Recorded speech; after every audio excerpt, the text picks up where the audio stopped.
The snow hadn't just fallen overnight, it had buried the entire neighborhood under a thick, silent blanket, the kind that makes everything look peaceful while quietly causing chaos. At exactly 6 a.m., when most people were still clinging to sleep, I pulled the cord on my snowblower.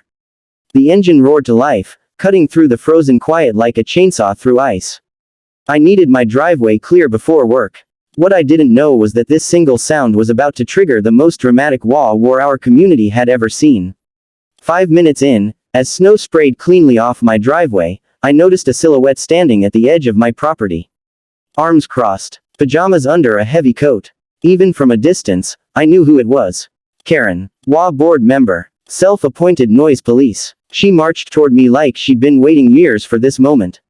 "Turn that off," she screamed, pointing at the snowblower like it was a weapon. "It's against HOA rules to operate loud machinery before 8 a.m.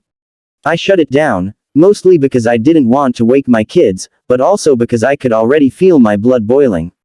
She pulled out a laminated copy of the HOA bylaws, pages already bent from overuse, and jabbed her finger at a highlighted line. Quiet hours. No exceptions. Not even for snow. I tried to explain. Roads were icy, people needed to get to work, emergency vehicles couldn't get through, but she wasn't listening. She smiled when she handed me a violation notice. Not a warning, a fine, and a threat of further action if I continued. By the time she left, my driveway was half cleared, my car stuck, and my patience gone. What Karen and the HOA didn't realize was that my property wasn't just another lot on their map. Decades ago, before the HOA even existed, my land had been granted an easement agreement that allowed the neighborhood's only access road to cut through my back acreage. The HOA depended on it. They'd inherited it when the development expanded, and for years, they treated it like it was theirs by right. They forgot one important detail: the easement was conditional.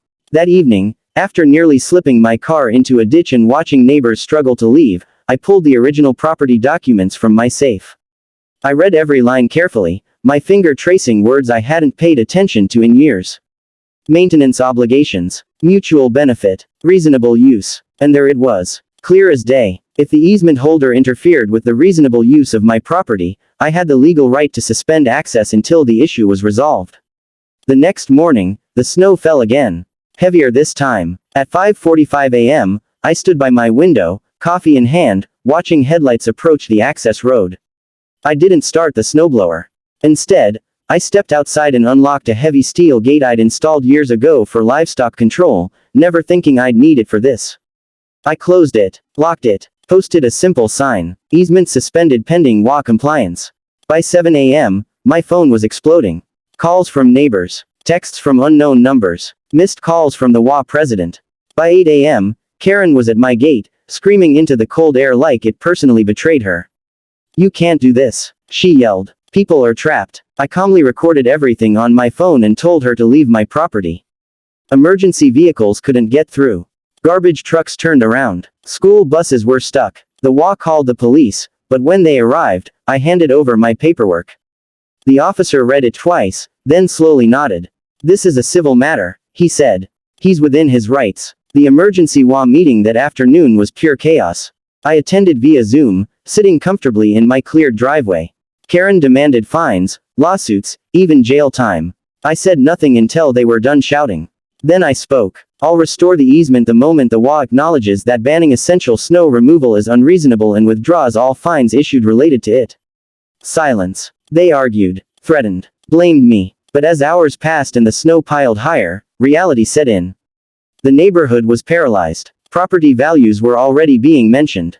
Insurance liabilities, legal fees. By sunset, the HOA president cleared his throat and asked, very carefully, if I'd consider a compromise. I smiled. By 9 p.m., the vote was unanimous. The snowblower ban was repealed. My fine was erased. A written apology was issued, not just to me, but to the entire community. The next morning, at 6 a.m. sharp, I fired up my snowblower again. This time, no one complained. In fact, a few neighbors stood at the ends of their driveways, coffee mugs raised in silent thanks. Karen never spoke to me again.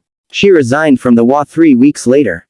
Now, every winter morning, when the snow falls and my snowblower roars to life, the neighborhood sleeps peacefully, knowing exactly who really controls the road beneath their feet.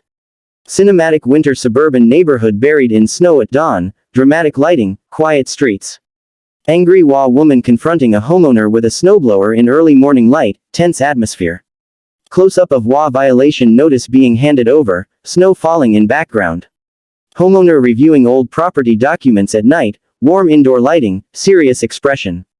Steel gate closed across snowy access road with sign, easement suspended, winter storm. Neighbors' cars stuck behind closed gate, frustration and confusion, heavy snow. Police officer calmly reading legal documents beside snowy gate, neutral expression. Heated WA Zoom meeting scene, multiple angry faces on screen, homeowner calm.